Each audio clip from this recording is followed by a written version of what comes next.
Hey guys, मैं हूं सचिन निगम और आज की इस वीडियो में हम ब्रेक डाउन करने वाले हैं लोकी के 5th एपिसोड का। इस एपिसोड के अंदर इतने सारे ईस्टर एग मुझे मिले, इतने सारे मैं आपको बता नहीं सकता। And this was one of the greatest episode.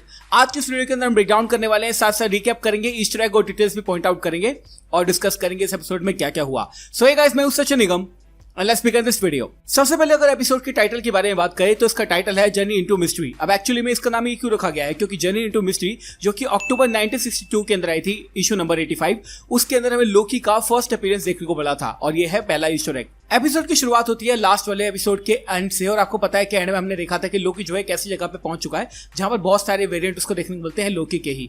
तो यहाँ पे हम देख सकते हैं हमें बहुत सारे लोग दिखाए जाते हैं और लोकी यहाँ पर बोलता है कि एक्चुअली में यहाँ पे चल क्या रहा है। बेसिकली उसका क्वेश्चन ये है बाकी के लोकी से कि ये जगह कौन सी है। तो जो बड़ा लोकी है, जो हमारा मेन लोकी है, ओल्ड लोकी जिसको प्ले कर रहे हैं रिचर्ड ई ग्रांट, वो एक्सप्लेन करता है कि कैसी जगह है जिसका नाम है वॉइड।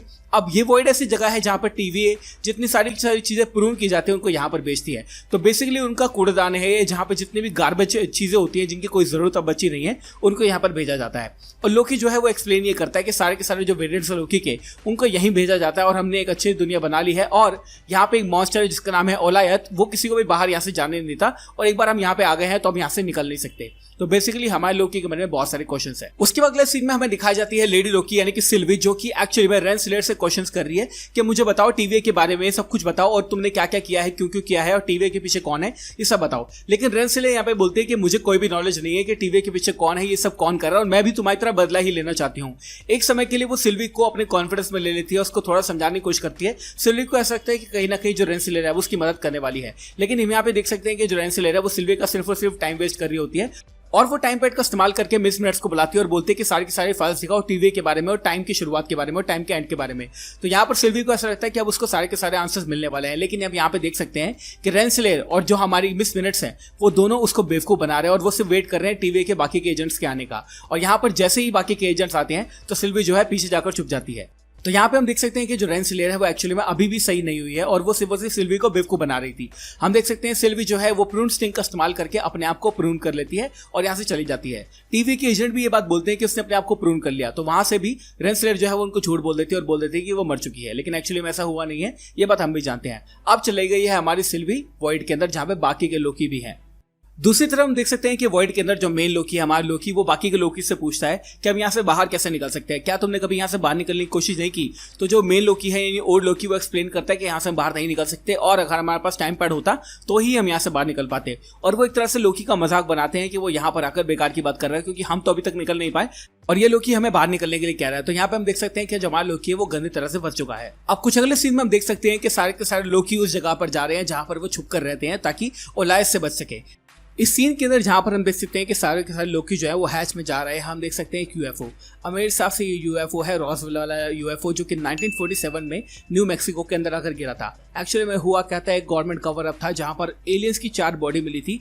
ये बात सच है। अब लोकी के अंदर इतनी सारी चीजें हो चुकी हैं जो कि हमारे हिस्ट्री से बिलोंग करती हैं, तो मुझे लगता है कि रॉसवेल क्रैश वाला यूएफओ ही हो सकता है। इस बात को अमेरिका ने छुपाया था, बाकी जानकारी के लिए गूगल कर सकते हो। लेकिन यहाँ पे हमें एक दूसरा ईस्टर एग देखने को मिलता है जो कि है थानोस कॉप्टर।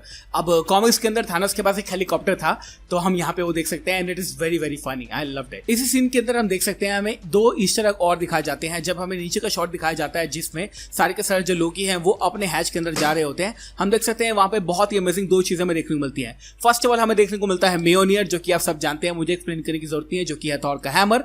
और इस मेयोनियर के तुरंत बाद हम देख सकते हैं थ्रॉक को, और जहाँ पर लिखा है T365। अब थ्रॉक के बारे में आप नहीं जानते हैं तो एक कॉमिक रन के अंदर जो हमारे लोकी है वो हमारे थॉर को चेंज करके एक मेंढक में बदल देता है और उसको कहा जाता है थ्रॉक। और अगर इसकी आवाज को आप गौर सुनेंगे तो आपको पता चल जाएगा कि क्रिस हेम्सवर्थ नहीं जो ये थ्रॉक ग्रंट कर रहा है यहाँ से बाहर निकलने की कोशिश कर रहा है, इसकी जो आवाज है वो क्रिस हेम्सवर्थ ने दी है। So that is just great. यह है तीसरा ईस्टर एग। उसके बाद हम देखते हैं कि लोकी जो है सारे के सारे लोकी जो है उस हैच में आ गए हैं और यहाँ पर हम आके देख सकते हैं कि जो किड लोकी है वो यहाँ का किंग है। अब सारे के सारे लोग यहाँ पर बैठकर कुछ बातें करते हैं, यहाँ से निकलने का प्लान बनाते हैं और अपने अपने नेक्सस इवेंट्स जो हैं वो डिस्कस करते हैं। तो उसके बारे में भी हम बात करेंगे। किड लोकी के लेयर में हम देख सकते हैं इस हैच के अंदर सारे के सारे लोकी जो है वो अपने नेक्सस इवेंट जो है एक तरह से बता रहे हैं। फर्स्ट ऑफ ऑल जो बोस्टफुल लोकी है यानी ब्लैक लोकी, वो एक्सप्लेन करता है कि उसका नेक्सस इवेंट क्या था। वो कहता है कि मैंने आयरन मैन और कैप्टन अमेरिका को हरा दिया, उसके बाद मैंने इन्फिनिटी स्टोन्स ले लिए। अब अगर कॉमिक्स की बात करें तो बोस्टफुल लोकी एक ऐसा लोकी है जो कि बड़ी बड़ी बातें करता है, मतलब बिना बात की बातें छोड़ता है और एक तरह से डींगे मारता है। तो यहाँ पे हम देख सकते हैं कि वो इतनी बड़ी बड़ी बातें कर रहा है। यहाँ पर ओल्ड लोकी बोलता भी है कि झूठ बोल रहा है, liar, you are a liar. हम देख सकते हैं सारे के सारे जो लोकी हैं वो नेक्सस इवेंट्स के बारे में बात कर रहे हैं। ओल्ड लोकी भी जब अपना नेक्सस इवेंट वो एक्सप्लेन करता है, वो ये बोलता है कि जब थानोस मुझे मारने आया, मैंने एक प्रोजेक्शन बनाया, यानी एक तरह का जादू किया, एक मैजिक किया, जिससे अपना क्लोन बना दिया, थानोस ने उसको मार दिया और मैं वहां से भाग गया। उसके बाद मैं ऐसी जगह पे चला गया जहाँ पे कोई भी नहीं था, वहां पर अपनी जिंदगी पूरी बताई और एंड में जब मैं पूरी जिंदगी से थक गया, जब मैं बाहर निकला और टीवी ने आकर मुझे अरेस्ट कर लिया। हम यहाँ पे देख सकते हैं सारे के सारे लोकी जो है वो नेक्सस इवेंट्स की बात कर रहे हैं। और अगर आप किड लोकी के बारे में नहीं जानते तो किड लोकी ने अपने भाई थॉर को मार दिया था, तो वो था उसका नेक्सस इवेंट। अब जिस रूम में सारे के सारे लोकी बैठे हैं उस रूम की एक अलग ही कहानी है। यहाँ पर बहुत सारी ईस्टर एग देखने को मिल सकते हैं। जो मुझे अच्छा लगता है वो है पोलिबियस गेम। अब पोलिबियस गेम के बारे में हम नहीं जानते हैं तो एक ऐसी गेम थी जो कि कहा जाता था, मतलब एक कंस्पिरेसी थ्योरी है, कहा जाता था ऐसा कि एक ऐसी गेम बनाई गई थी CIA के द्वारा कि जब भी इसको कोई खेलता था उसका माइंड कंट्रोल कर लिया जाता था, उसके बाद उससे वो कुछ भी करवा लेते थे। तो ये कंस्पिरेसी थ्योरी है और वही गेम हमें बैक में देखने को मिल सकती है, पोलिबियस। अगले सीन में हमें दिखाया जाता है कि जो हमारा मेन लोकी है वो बाकी के लोकी से बोलता है कि यहाँ से बचने का कोई तो रास्ता होगा। सिवली के बारे में एक्सप्लेन करता है और बोलता है कि मैं ही सब कुछ कर सकता हूँ, उसे मेरी जरूरत है और हम TVA को या फिर सारी की सारी चीजों को सही कर सकते हैं। तो यहाँ पर बाकी के लोकी हंसते हैं। तो यहाँ पर जो हमारा लोकी है वो बाहर निकलने की कोशिश करता है और सोचता है कि मैं अकेला ही कुछ कर लूंगा। जैसे ही वो बाहर आ रहा होता है हैश से, तो हम यहाँ पे देख सकते हैं हमें दो चीजें देखने को मिलती है जो कि इंडियन फैंस के लिए बहुत अच्छी है। फर्स्ट ऑफ ऑल यहाँ पे आ लिखा हुआ है, आ मतलब अंदर आ वाला हो सकता है, या फिर अगर आप राइट साइड में देखेंगे तो यहाँ पे लिखा हुआ है प्रवेश द्वार।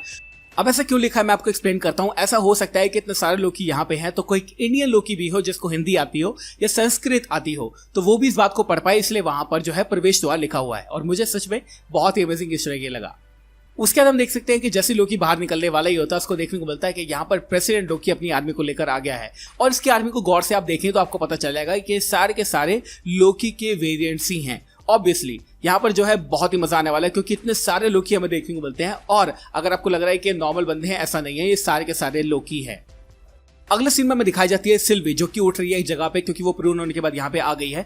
यहाँ पर उठने के बाद वो देखती है कि काला क्लाउड जो कि एक्चुअली में ओलायत है वो उसको चेस कर रहा है, लेकिन वो देखती है कि दूर से एक कार भी आ रही है। अब ऑब्वियसली इस कार के अंदर होने वाला है मोबियस। मोबियस जो है वो सिल्वी को बचाने आया है और वह यहाँ पर बहुत अच्छी बातें करते हैं। और यहाँ पर सिल्वी एक्सप्लेन करती है कि तुम TVA की सच्चाई जान चुके हो, तो TVA वालों के बारे में अब तुम क्या कहना चाहते हो। मोबी एक्सप्लेन करते हैं कि मुझे लगता था हम अच्छे लोग हैं, लेकिन अब मैं TVA की सच्चाई जान चुका हूँ। तो दोनों जो है वो ओलायत से बचकर यहाँ से निकल देते हैं। अब उनका जो मिशन है वो है हमारे लोकी को ढूंढना। कुछ सीन्स के दौरान हम देख सकते हैं कि जब ओलायत जो है वो सिल्वी को हल्का सा टच करता है, तब वहां पे सिल्वी जो है वो उसके माइंड में झांक पाती है और उसको पता चल जाता है कि ओलायत ही की है यहाँ पे। यानी अगर वो उसको इंचांट कर लेगी तो कहीं ना कहीं से वो पूरी इन्फॉर्मेशन निकाल सकती है और ये जान सकती है कि TVA के पीछे कौन है। और ये आने वाले सीन्स के अंदर देखने को मिलेगा। तो बेसिकली उसका अब ये प्लान है कि वो ओलायत को इंचांट करने वाली है। अगले सीन में हम देख सकते हैं कि सिल्वी और जो हमारे मोबियस है वो कार के अंदर भाग रहे होते हैं और यहाँ पर हमें देखने को मिलता है स्फिंक्स और एक पिरामिड। अब इन दोनों के बारे में बात करते हैं। तो गाइस यहाँ पे हम देख सकते हैं हमें स्फिंक्स देखने को मिलता है। अब स्फिंक्स के बारे में अगर आप नहीं जानते हैं तो इजिप्शियन मैथोलॉजी का ये बहुत ही बड़ा मॉन्यूमेंट है और एक्चुअली में इजिप्ट के अंदर ये है, गीजा के अंदर स्पेसिफिकली। यहाँ पे हमें कुछ एक तरह के पिरामिड्स भी दिखाए जाते हैं, लेकिन मार्वल सिनेमैटिक यूनिवर्स में इनका कुछ अलग ही सिग्निफिकेंस है। एक कॉमिक के अंदर हमारा जो नथानियल रिचर्ड्स है यानी कैंग द कॉन्करर, उसको एक टाइम मशीन मिलती है जो कि बनाई होती है डॉक्टर डूम ने। तो वो क्या करता है, पास्ट में आता है इजिप्ट के अंदर और वहां पर जाके इस पर्सोना को अपना लेता है जिसको कहा जाता है रामाटट। पास्ट में जाने के लिए वो जिस स्पेसशिप का इस्तेमाल करता है उसका जो शेप है वो स्फिंक्स की तरह ही होता है और वहां पर जाकर वो राज करना शुरू करता है। फिर उसके बाद उसको फैंटास्टिक फोर हरा देते हैं और वो दोबारा से बन जाता है किंग द कॉन्करर। तो बेसिकली मार्वल कॉमिक्स की बात करें फिर मार्वल सिनेमैटिक यूनिवर्स की बात करें तो ये एक इस तरह के किंग द कॉन्करर को लेकर। कुछ अगले सीन में हमें सारे के सारे लोकी के वो वेरिएंट्स दिखाए जाते हैं विद प्रेसिडेंट लोकी और वो लेयर के अंदर अब आ चुके हैं, बात कर रहे हैं। तो यहाँ पर हम देख सकते हैं कि जो बोस्टफुल लोकी है उसने प्रेसिडेंट लोकी को ये एक्सप्लेन किया था और एक तरह से शर्त की थी कि हम जो है किड लोकी को आपको दे देंगे, ये सारी की सारी चीजें आपकी हो जाएंगी। तो बेसिकली वो डबल क्रॉस करने के चक्कर में था। तो यहाँ पर हम देख सकते हैं कि जो हमारा प्रेसिडेंट लोकी है वही उसको डबल क्रॉस कर देता है। वैसे यहाँ पे एक और ईस्टर एग है, 1976 में ये जो गेम आपको दिख रही है स्पेस मिशन ये आई थी जिसको आई थिंक विलियम नाम के किसी पर्सन ने बनाया था। So that is just great. अगले सीन में हम देख सकते हैं कि जो प्रेसिडेंट लोकी है और जो उसकी आर्मी है वो एक दूसरे के ऊपर टर्न हो जाती है, साथ साथ बोस्टफुल लोकी सारे के सारे लोकी की फाइट शुरू हो जाती है।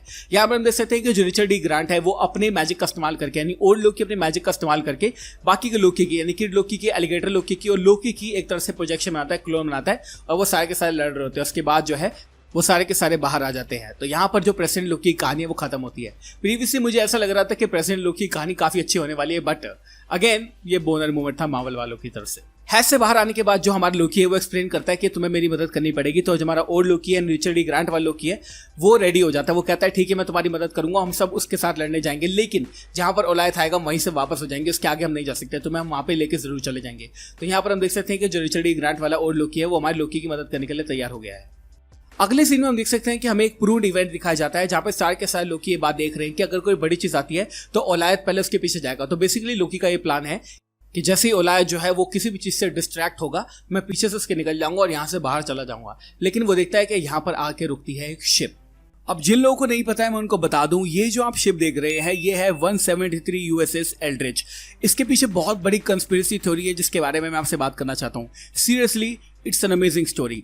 एक्चुअली में हुआ क्या था, अक्टूबर 1943 के अंदर एक एक्सपेरिमेंट किया गया था जिसका नाम है फिलाडेल्फिया एक्सपेरिमेंट। उस एक्सपेरिमेंट में हुआ क्या था कि यूएस यानी कि अमेरिका चाहती थी कि अपने जहाजों को रेडार पर से गायब कर देना, और वो किसी टेक्नोलॉजी का इस्तेमाल करके इसको अंजाम देने की कोशिश कर रहे थे। तो उस दिन मॉर्निंग में अमेरिका ने अपना एक्सपेरिमेंट शुरू किया। एक्चुअली में सबसे पहले उन्होंने क्या किया, उसके आसपास जनरेटर चला जिनसे एक फ्रीक्वेंसी एमिट की। उस फ्रीक्वेंसी को एमिट करने के बाद में देखा क्या कि जो शिप था वो ब्लू और ग्रीन कलर के ह्यू में एक तरह से आ गया, एक तरह से उसके ब्लू और ग्रीन कलर आ गया। उसके बाद वो जो शिप रखा हुआ था वहां पे वो गायब हो गया। उसके बाद सेम शिप को सेम टाइम पे दिखा गया वर्जीनिया के अंदर, जो कि हमारे फिलाडेल्फिया से बहुत ज्यादा दूर है। और जैसे ही उसके बाद जनरेटर्स को बंद किया गया, जो शिप था वो वापस से वर्जीनिया से आ गया फिलाडेल्फिया में। और यहाँ पर जो फिलाडेल्फिया एक्सपेरिमेंट था वो बिल्कुल सक्सेसफुल हो चुका था। यानी अमेरिका जो है वो टेलीपोर्टेशन की जो टेक्निक है वो उसको ईजाद कर चुका था। लेकिन यहाँ पे इतनी बड़ी चीज हुई थी जो कि अमेरिका को पता भी नहीं था। जितने लोग भी इस शिप पे बैठे हुए थे वो सारे के सारे, आधे लोग मर गए, आधे लोगों की जो मेमोरी है वो खराब हो गई, उनको पता नहीं चला कि क्या हो रहा है, वो पागल हो गए। और जितने लोग बचे थे उन लोगों की जो बॉडी थी वो जहाज के अंदर घुस गई थी। जी हाँ, उसके तुरंत बाद ही अमेरिका ने टेलीपोर्टेशन की टेक्नोलॉजी पर काम करना बंद कर दिया। ये मजाक नहीं है, ये सच में हुआ था और इसको कहते हैं फिलाडेल्फिया एक्सपेरिमेंट। तो ऐसा हो सकता है कि बीच में जब जहाज गायब हुआ था, यानी टेलीपोर्टेशन के बीच में जब जहाज गायब हुआ था, तो वो यहाँ पर आया हो और हमें इसके अंदर ये चीज दिखाई गई है। एंड सीरियसली मेरे हिसाब से इस एपिसोड का ये बेस्ट ईस्टर एग है। बाकी अगर आप जानना चाहते हैं फिलाडेल्फिया एक्सपेरिमेंट के बारे में, यूएसएस एल्ड्रिच के बारे में और साथ साथ टाइम ट्रैवल या फिर हमारे टेलीपोर्टेशन की टेक्नोलॉजी के बारे में, तो भैया अमेरिका से पूछो, अमेरिका के पास सब कुछ है। कभी कंस्पिरेसी थ्योरीज के बारे में बात करनी हो तो इंस्टाग्राम में मुझे हिट करना, मेरे को बहुत मजा आता है कंस्पिरेसी थ्योरी के बारे में बात करने के लिए। अभी भी अमेरिका के हिसाब से एक कंस्पिरेसी थ्योरी ही है, वो हमेशा ये कहते हैं कि ऐसा फिलाडेल्फिया एक्सपेरिमेंट नाम की चीज कोई हुई ही नहीं है, बट लोगों ने देखा है और ऑब्जर्व किया है, तो इसके ऊपर अमेरिका का झूठ आराम से लोग पकड़ लेते हैं। और लोकी के अंदर इस बात को अब रेडकॉन करके कैनन कर दिया गया है कि एक्चुअली में वो जहाज गया कहाँ था। And I absolutely love it.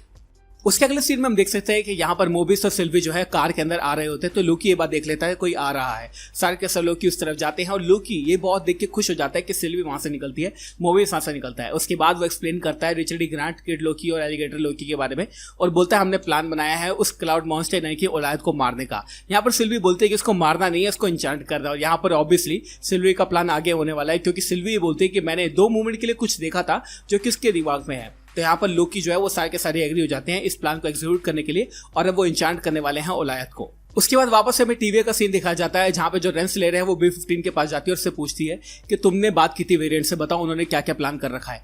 तो यहाँ पे जो B-15 है वो एक्सप्लेन करती है कि जो हमारी लेडी लोकी है यानी सिल्वी है वो टाइम कीपर्स के पीछे कौन है, टीवी के पीछे कौन है, उनको ढूंढने जा रही है। यहाँ पर B-15 जो है वो रेंसलेयर को ये बात भी बोलते हैं कि तुम कुछ भी कर लो तुम उनको रोक नहीं पाओगे। और कहीं ना कहीं ऐसा फील होता है कि रेंसलेयर की सारी की सारी चीज़ें थोड़ी सी पर्सनल है। तो अगेन मैं कहूँगा कि हाँ, कैंग द कॉन्करर से ये चीज़ रिलेटेड हो सकती है या फिर लोकी के कोई और वर्जन से भी रिलेटेड हो सकती है। बाहर आने के बाद जो हमारी रेंसलेयर है वो मिस मिनट्स को वापस समन करते हैं और उसको बोलती है कि जितनी फाइल्स हैं वो सारी के सारी लाओ, क्योंकि टीवी के ऊपर हमला होने वाला है और टीवी को जिसने बनाया है उसकी जान खतरे में है। और जो मिस मिनट्स है वो काम पे लग जाती है। अगले सीन में हम देख सकते हैं कि लोकी और सिल्वी जो है बाहर बैठ के बात कर रहे होते हैं, साथ साथ अंदर जो है मोबियस, किड लोकी, एलिगेटर लोकी और ओल्ड लोकी मिल के बात कर रहे होते हैं। तो इस सीन में कुछ ज्यादा है नहीं, बट काफी अच्छा सीन है। वो स्ट्रेटेजी बना रहे हैं और एक तरह से बात कर रहे हैं कि इन सबके खत्म होने के बाद वो क्या करने वाले हैं। लोकी और सिल्वी जो है अपने नेक्सस इवेंट के बारे में बात करते हैं, जो कि मोबियस ने कहा था कि कुछ हो सकता है अगर तुम दोनों पप्पी करते हो तो। जी हाँ, तो वो दोनों इस बारे में डिस्कशन करता हूँ। यहाँ पर हम देख सकते हैं काफी अच्छा मोमेंट है। मतलब इस सीन के अंदर इतनी ज्यादा सेक्सुअल एनर्जी थी, इतनी ज्यादा सेक्सुअल टेंशन थी कि मुझे लग रहा था कि अभी वो दोनों किस कर लेंगे, बट अगेन वो चीज़ नहीं हुई, शायद शो के एंड में होने वाली है। उसके बाद हम देख सकते हैं कि सारे के सारे लोग जो है वो पूरा का पूरा प्लान बनाते हैं और जाते हैं ओलायत के पास।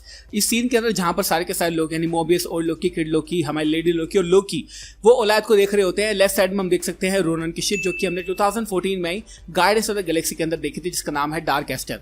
तो यह है एक और ईस्टर एग। इस सीन के अंदर जो सिल्वी है वो एक्सप्लेन करती है कि टीवी को हराने के लिए या फिर ये जानने के लिए कि टीवी के पीछे कौन है, हमें इस क्रीचर यानी कि ओलायत को एन्चांट करना पड़ेगा। तो यहाँ पे हम देख सकते हैं कि जो हमारा ओल्ड लोकी है और जो हमारा किड लोकी है वो बोलते हैं कि हमारा जर्नी यहीं तक का था और हम जा रहे हैं। लेकिन अभी जो है ओल्ड लोकी का थोड़ा सीन आने वाला है, क्योंकि उसका कहीं ना कहीं दिल परिवर्तन होगा और वो इन लोकीज की मदद करने वाला है। लेकिन मोबियस यहाँ से टाइम पैड का इस्तेमाल करके हक करने के बाद लोकी को निकल जाता है। इसी सीन के अंदर हम देख सकते हैं कि जो किड लोकी है वो लोकी को एक नई तरह की स्वॉर्ड या फिर डैगर देता है, जो कि काफी अमेजिंग लगा है, जिसका इस्तेमाल लोकी कॉम्बैट में करने वाला है।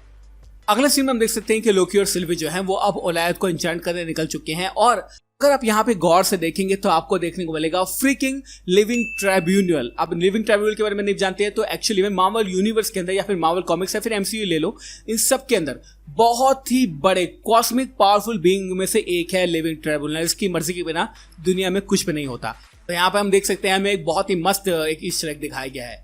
इसके अंदर देख सकते हैं कि सिल्वी जो है और जो लोकी है वो एन्चांट करने निकल जाते हैं। और एक और सीन के अंदर हम देख सकते हैं एक और ईस्टर एग जो कि है 2012 से। 2012 के अंदर एवेंजर्स का जो हेली कैरियर था वो गिरा हुआ हमें यहाँ पे देखने को मिल सकता है। साथ साथ मुझे ऐसा लग रहा है कि जिसके अंदर चित्तौरी आती है, वो जो स्नेक क्रीचर था जो कि हवा में उड़ता था, शायद लवाइथन उसका नाम था, वो भी हमें शायद इसके अंदर देखने को मिल सकता है, but I am not sure. यहाँ पे हम देख सकते हैं कि जो सिल्वी और लोकी है वो एन्चांटिंग प्रोसेस शुरू कर चुके हैं। तो लोकी का काम है यहाँ पे डिस्ट्रैक्ट करना और जो सिल्वी है वो अपनी पावर का इस्तेमाल करके जो हमारा एक ओलायत आ रहा है इसको एक तरह से एन्चांट करने वाली है। लोकी जो है अपनी स्वॉर्ड का इस्तेमाल करके, जो कि उसको किड लोकी ने दी थी, ओलायत को एक तरह से डिस्ट्रैक्ट करने की कोशिश करता है। लेकिन वो देखता है कि वो डिस्ट्रैक्शन काम नहीं कर रही है। ओलायत सीधा सिल्वी की तरफ आ रहा है और अगर वो उससे टकरा गया तो सिल्वी मर जाएगी। यहाँ पर हम देख सकते हैं हमारा ओल्ड लोकी रिचर्ड ग्रांट आता है, जो कि अपनी मैजिकल पावर्स का इस्तेमाल करके यानी कि लोकी की मैजिक पावर का इस्तेमाल करके एक बहुत ही अच्छा होलोग्राम या फिर एक प्रोजेक्शन बनाता है, एक इल्यूजन बनाता है पूरे एसगार्ड का। मतलब पूरा एसगार्ड वो खड़ा करता है अपनी मैजिकल पावर का इस्तेमाल करके। और यहाँ पर दोनों जो लोकी हैं बहुत ज़्यादा खुश हो जाते हैं। हमारा मेन लोकी सिल्वी को एक्सप्लेन भी करता है कि शायद हमारे अंदर बहुत सारी पावर्स हैं जिनको हमने रियलाइज अभी तक नहीं किया है। और हम देख सकते हैं रिचर्ड ग्रांट इस सीन में बहुत ही मस्त लग रहे हैं। ओलायत जो है वो डिस्ट्रैक्ट होता रहता है और सिल्वी जो है वो लोकी का हाथ पकड़ लेते हैं और बोलते हैं कि हम दोनों अब इसको साथ में एन्चांट करने वाले हैं। हम देख सकते हैं इस सीन के अंदर जो रिचर्ड ग्रांट वाला ओल्ड लोकी है वो मर जाता है, जो कि काफ़ी ज़्यादा सैड है। लेकिन लोकी और जो सिल्वी है वो साथ में मिलकर अपनी पावर्स को इग्नाइट कर लेते हैं और ओलायत को एन्चांट कर लेते हैं। और फाइनली लोकेशन जान लेते हैं उन चीज़ों की और उस जगह की जहाँ से टीवी की शुरुआत हुई है और टीवी के पीछे कौन है अब हमें अगले एपिसोड के अंदर पता चलेगा। लेकिन फाइनली हम देख सकते हैं सिल्वी और लोकी ने ओलायत पे काबू पा लिया है एंड नाउ हमें सारे के सारे आंसर्स मिलने वाले हैं। तो गाइस इस सीन के बाद जो एपिसोड है वो खत्म हो जाता है। अब देखो 5वें एपिसोड से मुझे बहुत ज़्यादा उम्मीदें थी, मुझे ऐसा लगता है काफ़ी चीज़ों के आंसर्स मिलेंगे, लेकिन अभी तक कुछ भी नहीं मिला है। और अब लास्ट एपिसोड में भी सारी चीज़ें पता चलने वाली है कि इन सब के पीछे कौन है।